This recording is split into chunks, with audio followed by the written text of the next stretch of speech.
Assalamualaikum warahmatullahi wabarakatuh. Mudah-mudahan Ibu belum bosan dengar suara saya. Ini adalah video berikutnya mengenai analisis pasca uji. Jadi yang disebutkan di sini pasca uji adalah untuk metode asesmen berupa MCQ atau pilihan berganda. Jadi sebetulnya ketika ibu-ibu memberikan suatu ujian kepada mahasiswa, lalu kita mendapatkan hasilnya dan jawabannya, ada satu step lagi sebetulnya yang bisa dimanfaatkan, bagaimana kita mengolah data tersebut sehingga kita dapat mendapatkan informasi yang lebih dari nilai lebih daripada hanya nilai saja. Yang pertama adalah bagaimana sih sebetulnya kita mengolah dan pendekatan penilaian. Seperti diketahui bahwa ada dua pendekatan penilaian, ini hapunten kalau ada typo, yang satu PAN, satu PAP. Ada penilaian acuan normal atau relatif, dan ada PAP atau penilaian acuan patokan atau absolut. Kalau PAN itu sebetulnya penentuan nilai mahasiswa berdasarkan suatu proses pembelajaran yang didasarkan pada tingkat penguasaan di kelompok tersebut. Nah, ini dilakukan dengan menggunakan rentangan simpangan baku. Jadi misalnya ini PAN itu beda sama misalnya jadi di UNPAD ya. Kalau di UNPAD itu kan ada PAP ya. Jadi sudah absolut di mana setiap mahasiswa di setiap sistem ujian, di setiap kelompok itu sama kategorinya, dikatakan lulus kalau di atas dari C, kemudian A itu adalah misalnya 80 sampai 100, B itu adalah 70 sampai 80 dan seterusnya. Kalau PAN ini tergantung dari hasil yang didapatkan oleh mahasiswa tersebut, lalu dikategorikan berdasarkan hasil sudah didapatkan berdasarkan rentangan simpangan baku. Kalau PAP itu upaya untuk menentukan nilai mahasiswa yang didasarkan pada pencapaian tujuan pembelajaran, di mana kelulusan telah ditetapkan minimal menguasai sekian persen dari tujuan pembelajaran. Ini ya, tadi saya sebutkan contoh scoring PAP seperti ini adalah untuk menentukan kelulusannya. Jadi kalau di UNPAD kita masih pakai PAP. Lalu bagaimana kita menganalisis hasil jawaban mahasiswa? Yang pertama adalah satu langkahnya simpan dulu semua data jawaban mahasiswa ke dalam bentuk Excel, kemudian berikan skor untuk setiap peserta. Dari skor tersebut kita short dan kita rank ya. Dan misalnya Ibu short dari yang nilainya paling tinggi ke paling rendah. Misalnya ada 200 mahasiswa, kemudian Ibu short dari yang paling tinggi ke paling rendah. Mungkin ada bagusnya saya nanti akan buat video mengenai bagaimana caranya ya, step by step di Excel-nya, insya Allah nanti akan saya susulkan. Nah, kemudian setelah Ibu rank tadi, ketemu kan ranking 1 sampai ranking 200 berdasarkan skor. Lalu dari rank tadi Ibu bagi dua nih menjadi kelompok yang tinggi dan menjadi kelompok yang rendah. Artinya kelompok yang tinggi adalah 100 mahasiswa yang mendapatkan nilai terbaik, sementara yang rendah adalah ranking 101 ke bawah. Nah, sekarang dari situ kita sudah bagi, kita akan bisa menghitung indeks kesukaran, bisa menghitung indeks pembeda, bisa mengevaluasi soal secara kritis, dan menentukan apakah disruptor berfungsi. Gimana caranya? Kita ikuti terus. Yang pertama adalah apa sih yang dapat kita analisis dari satu butir soal? Ada 3 hal, yaitu tingkat kesukaran, daya pembeda, dan 3 berfungsi tidaknya pilihan. Tingkat kesukaran itu gampang ya Bu ya, jadi kalau misalnya Ibu mau tahu ini soalnya susah apa enggak, bisa dianalisis setelah soal diujikan gitu. Kemudian apakah nih soal bisa membedakan nih mahasiswa yang tinggi dan yang rendah? Itu juga bisa dianalisis setelah soal diujikan. Dan kita juga bisa menganalisis apakah disruptor yang di pilihan ganda tersebut berfungsi atau tidak. Nah, indeks kesukaran itu adalah dapat dinilai dari, nih ya Bu ya, indeks kesukaran itu adalah eh, berapa mahasiswa yang menjawab betul dari kelompok yang tinggi. Berapa mahasiswa yang menjawab betul dari kelompok yang tinggi, dan berapa mahasiswa yang menjawab betul dari kelompok yang rendah. Tadi ingat ya Bu ya, kelompoknya kita bagi menjadi 2, ada kelompok tinggi, kelompok rendah. Nah, berapa yang menjawab betul dari kelompok tinggi ditambah berapa yang menjawab betul dari kelompok yang rendah dibagi seluruh jumlah mahasiswa dikali 100. Jadi misalnya nih Bu, Misalnya jumlah yang menjawab benar di kelompok tinggi adalah 50. Kelompok yang menjawab benar di kelompok yang terendah ada 30. Artinya 80 ya Bu ya. 80 dari 200. Berarti berapa tuh Bu? Oh, susah ngitungnya. 80 dibagi 200 adalah 0,25 ya Bu ya. Oke, 0,25 dikali 100 maka dapatlah angkanya 25. Nah, gimana cara menafsirkan 25 tersebut? Jadi sebetulnya semakin sedikit yang menjawab benar maka indeks keseluruhannya semakin kecil. Semakin banyak yang menjawab benar maka indeks keseluruhannya semakin besar. Yang dapat diterima atau dikatakan indeks keseluruhan itu bagus, sedang-sedang aja adalah antara 30 sampai 70. Yang dianjurkan adalah antara 50 sampai 60. Jadi kalau ibu-ibu menyadari proses pembangunan soal uji kompetensi bidan misalnya, ada tryout dulu kan Ibu ya? Ada tryout dulu, dianalisis, lalu dimasukkanlah nanti soal-soal yang bagus itu ke bank soal nasional untuk uji kompetensi. Apa sih soal itu bagus itu? Salah satu indikatornya adalah yang ini, tingkat kesukarannya ada di dalam range 0,5 sampai 0,6. Ini adalah soal yang istilahnya pas banget deh indeks kesukarannya untuk diujikan pada mahasiswa. Gitu. Ibu ya. Kemudian indeks pembeda.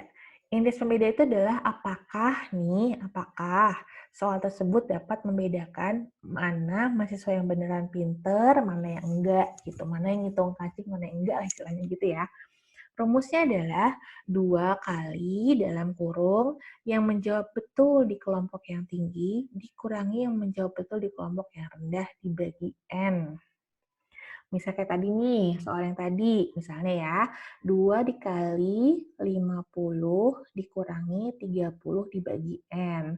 Maka hasilnya adalah 40 dibagi 200. Ya Bu ya? Bener nggak sih? 50 dibagi 200, jawabannya berapa? Nah, itulah hasil indeks pembeda. Indeks pembeda yang sangat baik itu adalah yang ada di atas 0,35 itu sangat baik. 0,25 sampai 0,35 itu baik, dan seterusnya. Kalau ada yang di bawah 0,15 maka artinya buang, karena dia nggak bisa membedakan mana yang di kelompok tinggi, mana yang kelompok rendah. Gitu. Tadi Bu saya ulang, ayo kalau dari difficulty yang bagus yang mana? Di antara 0,5 sampai dengan 0,6. Indeks pembeda yang diharapkan adalah di atas 0,35. Sip. Kemudian apakah disator berfungsi? Gimana caranya tuh? Nah, ini contohnya nih Bu. Ini ceritanya adalah opsi jawabannya ya. Opsi jawaban A, opsi jawaban B, opsi jawaban C, dan opsi jawaban D. Ini adalah kelompok atas, adalah kelompok yang bawah. Kuncinya adalah B. Nah, sekarang ibu-ibu perhatikan deh karakteristik ini. Yang menjawab B itu 4 yang kelompok atas dan 2 kelompok bawah. Gitu. Menjawabnya ini 6 dari 10 mahasiswa ini menjawab kunci jawabannya. Nah, sekarang Bu, berapa indeks difficulty-nya? 6 dari 10 menjawab benar. Jadi, hasilnya adalah ya, 60. Ini bagus indeks difficulty-nya. Kemudian bagaimana indeks pembedanya, Bu? 2 dikali 2 4 ya. 4 dibagi 10. Maka hasilnya adalah 0,4. Berarti ini indeks pembeda juga sangat baik. Gitu. Coba kita lihat sekarang distratornya berfungsi apa enggak nih? Distratornya berfungsi ya Bu ya. Lihat deh. Di semuanya, di A, di C, di D, itu ada yang memilih. Dan terutama kelompok yang bawah. Artinya, distratornya berfungsi. Dan ini adalah contoh soal dan statistika yang sangat baik. Berikutnya nih Bu, nih kayak gini gimana? Opsi A, B, C, D. Kuncinya adalah D. Ini kelompok atas, ini kelompok bawah. Ini adalah soal dan statistika yang baik. Kenapa? Tadi ya, indeks kesukarannya berapa? 5 dibagi 10, 0,5. Mantap. Gimana indeks pembedanya? 2 dikali 3 min 2 adalah 2 kali 1, 2 dibagi 10, 0,2. Masih oke, belum di bawah 0,15. Tapi Bu lihat, tidak ada yang memilih A. Artinya, A tidak ada yang menggunakan atau tidak dipilih oleh semua mahasiswanya, sehingga dapat diketahui bahwa distrator A tidak berfungsi, maka perlu dievaluasi apakah distrator A perlu diganti sebelum digunakan lagi. Contoh berikutnya, kalau ini kunci jawabannya nih A nih Bu, kemudian ini B, C, D. Coba indeks difficulty-nya berapa? 4 dibagi 10, masih oke ya, 0,4, masih cukup lah, masuk di antara 30 sampai 70. Indeks pembedanya gimana Bu? Nah ini nih aneh nih indeks pembedanya ya. Kelompok atas menjawab lebih sedikit daripada kelompok yang bawah. Indeks pembedanya udah pasti di bawah 0,15. Coba kita lihat. Nah ini, gimana nih konsep materinya? Lebih banyak kelompok bawah yang menjawab benar. Jangan-jangan salah kunci nih Bu, gitu. Atau soalnya membingungkan. Nah, kalau ada soal seperti ini, maka kita harus kembali lagi ke soalnya, kita lihat. Jangan-jangan ada salah konsep, salah kunci, salah struktur. Kalau sudah seperti ini, maka kalau di Unpad, maka soalnya akan dianulir. Karena tidak mempunyai kualitas yang sangat baik. Dan malah membingungkan mahasiswa. Berikutnya adalah ini Bu, A, B, C, D, kemudian kuncinya di D. Indeks difficulty-nya gimana Bu? 1 dibanding 10. Susah banget, hanya 10% yang menjawab benar. Lalu kita lihat nih, bahkan kelompok atas nggak ada yang memilih. Indeks pembedanya pasti ancur-ancur lebur nih ya. Nah, gimana? Ini tadi ya, cek kunci nih, jangan-jangan salah kuncinya. Jangan-jangan kuncinya malah B atau C atau seterusnya. Oke, setelah tadi kita membahas tentang kriteria karakteristik butir soal, kita membahas tentang spesifikasi butir soal. Ada yang istilahnya validitas isi dan keterukuran tujuan. Ini adalah tingkat kesulitan untuk satu naskah soal. Jadi bisa dihitung, Bu. Jadi jumlah indikator soal keseluruhan dari semua soal dibagi N, dapatlah jumlah indeks keseluruhan satu buku soal. Pembagiannya sama seperti yang tadi saja, mudah saja. Kemudian ada yang namanya KR21 atau reliabilitas peringkat tes. Reliabilitas itu menggambarkan apakah si ujian ini dapat digunakan berkali-kali. Intinya gitu ya Bu, dapat digunakan berkali-kali. Aduh, ribet, udah nggak saum. Dan bisa dibandingkan dengan nilai ujian yang sebelumnya. Gitu. Ini rumusnya, bisa Ibu cari saja di Excel, gampang. Nah, itu dia sudah Ibu tentang analisis pasca uji.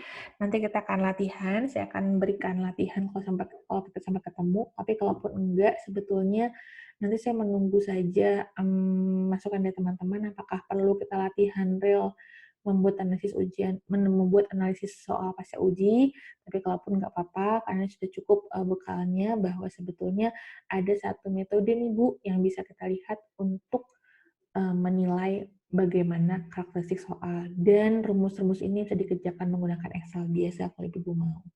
Itu ya Bu ya. Terima kasih. Itu dulu mungkin buat hari ini. Insya Allah YouTube berikutnya akan saya posting minggu depan bersama dengan pengumpulan tugas yang UTBA.